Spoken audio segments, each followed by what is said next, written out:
Welcome everyone, welcome to my YouTube channel zero association.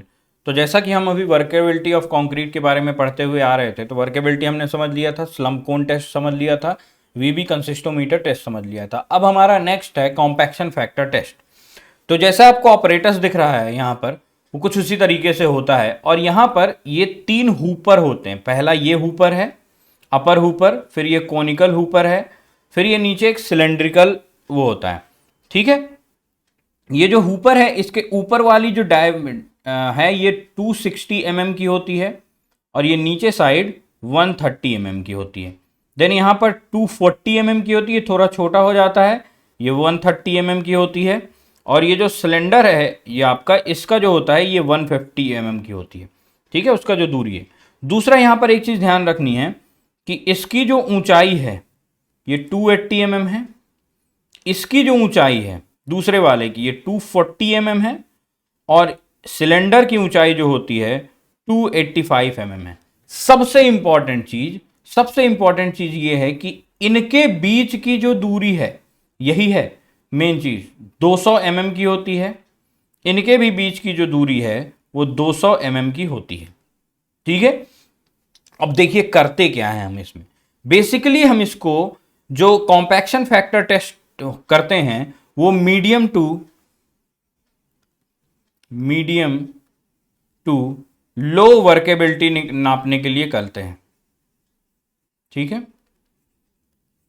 Medium to low workability नापने के लिए करते हैं। अब इसमें करते क्या है, तो क्या करते हैं हम, एक कंक्रीट बनाते हैं। ठीक है, कंक्रीट बनाते हैं, उसको हम सबसे ऊपर वाले हुपर में डाल देते हैं।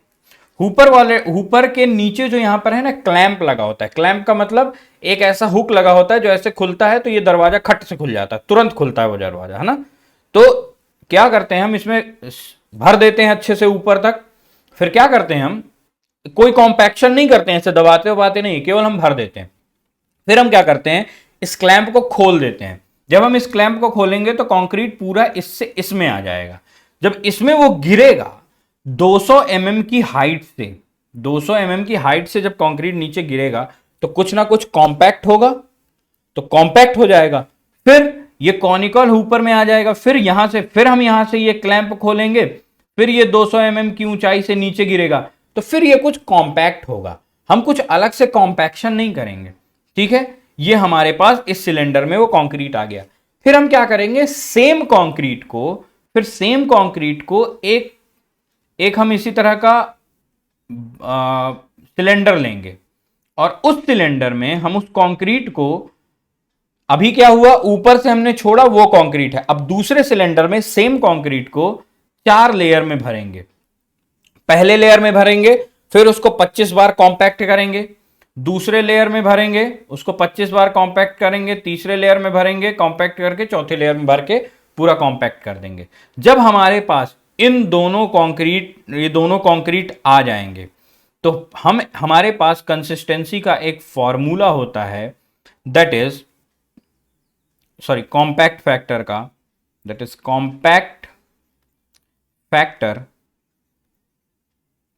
Will be equal to mass of partially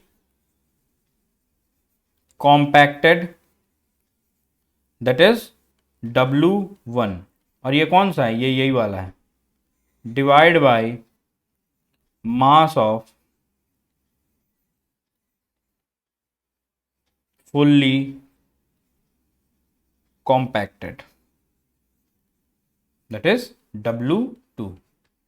तो W1 अपॉन W2, और फुल्ली कॉम्पैक्टेड कौन सा है, ये वाला है, दैट इज W2, और ये है W1। इन दोनों को हम करते हैं, और इसके बाद हम इसमें हमारे पास कुछ वैल्यूज आती हैं, कॉम्पैक्ट फैक्टर की। और फिर हम इस टेबल से देखते हैं कि अगर वैल्यू 1 से 0.95 के बीच में, इसका मतलब क्या है, मान के चलिए ये जो कंक्रीट हमने इसमें हुपर में भरा है, ये इसमें पानी की मात्रा बहुत ज्यादा है। ठीक है, और सेम कंक्रीट हम W2 में भी ले रहे हैं, उसमें भी पानी की मात्रा बहुत ज्यादा है। तो कॉम्पैक्ट होने पर W1 W2 के बराबर आ सकता है। तो जब वो बराबर आएंगे तो वैल्यू 1 के आसपास हो जाएगी, ठीक है। लेकिन अगर पानी की मात्रा कम है या वर्केबिलिटी कम होती जा रही है तो ये क्या है, वर्केबिलिटी हाई होगी। फिर पानी की मात्रा अगर कम है तो मीडियम 0.85 से 95 के बीच में वैल्यू आ सकती है।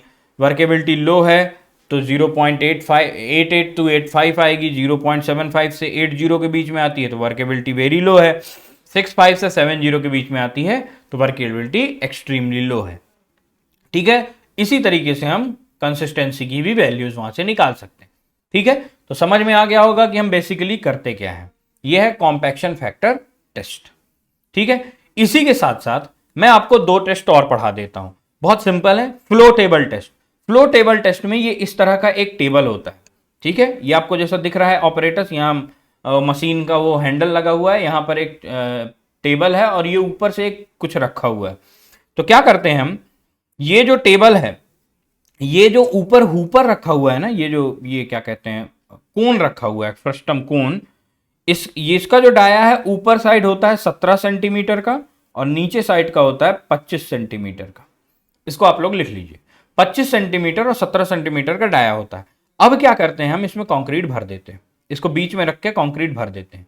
कंक्रीट भर के हम इसको हटा लेते हैं, ठीक है। अब कंक्रीट यहां पर रखा हुआ है, क्या होगा कि जब हम इसको हटा लेंगे, कंक्रीट को इसको हटा लेंगे और फिर हम इसको चलाते हैं, तो जब हम इसको चलाते हैं तो ये क्या करता है, ये टेबल ऐसे है, जब इसको एक चक्कर हम लगाते हैं तो ये 12.5 mm ऊपर जाकर फिर नीचे से ढप ढप ऐसे से गिरता है, ऐसे ऊपर जाएगा फिर ऐसे गिरेगा, ऐसे गिरेगा। तो जब ये गिरेगा, कितना गिरेगा, 12.5 mm की ऊंचाई तक ये उठता है और फिर नीचे गिरता है, ये जैसे एक चक्कर में। तो ये ऊपर नीचे अगर होगा तो कंक्रीट फैलेगा, तो कंक्रीट फैलेगा तो मान के चलो कि ये गोल टेबल कुछ ऐसे है और हमारी कंक्रीट कुछ ऐसे फैल गई। अब वो कैसे भी फैल सकती है, तो और ये मान लीजिए वो सेंटर पॉइंट है, ये वो सेंटर पॉइंट है। तो हम क्या करेंगे, इस सेंटर पॉइंट से 6 values, that is A1, A2, A3, A4, A5 and A6, ऐसी 6 वैल्यू जो हमको लगता है सबसे दूर हैं, उनको हम नाप लेंगे उस कंक्रीट में, ठीक है। और ये हम कितनी बार करेंगे, ये जो ऊपर नीचे करना है ये हम करेंगे 15 सेकंड में 15 टाइम्स, मतलब 15 सेकंड में 15 बार हम इसको करेंगे तो ये फैल जाएगा। इसको हाइट से बार बार गिराएंगे तो ये कुछ ऐसे, हम ये 6 वैल्यू ले लेंगे, फिर हम इनका एवरेज ले लेंगे। तो एवरेज कैसे आएगा, A1 plus A2 plus A3 plus A4 plus A5 plus A6 by 6, ये मेरे पास आ जाएगा एवरेज। जब इसका एवरेज आ जाएगा तो मैं क्या करूंगा, परसेंटेज फ्लो निकाल लूंगा। परसेंटेज फ्लो का फॉर्मूला होता है एवरेज, जो ये आया -25 डिवाइड बाई 25 इंटू 100। 100 क्या है, परसेंट में आ जाएगा वैल्यू, है ना। तो अगर फ्लो रेट या फिर फ्लो टेबल की वैल्यू 0 से 150% के बीच आ रही है तो कंक्रीट हमारा वर्केबल है, अदरवाइज वर्केबल नहीं है। तो ये जो फ्लो टेबल टेस्ट होता है ना, ये जो फ्लो टेबल टेस्ट होता है ये हाई वर्केबिलिटी के लिए यूज किया जाता है, ये हाई वर्केबिलिटी के लिए यूज किया जाता है, ठीक है। समझ गए फ्लो टेबल टेस्ट। इसके बाद एक और टेस्ट होता है जो होता है की बॉल टेस्ट।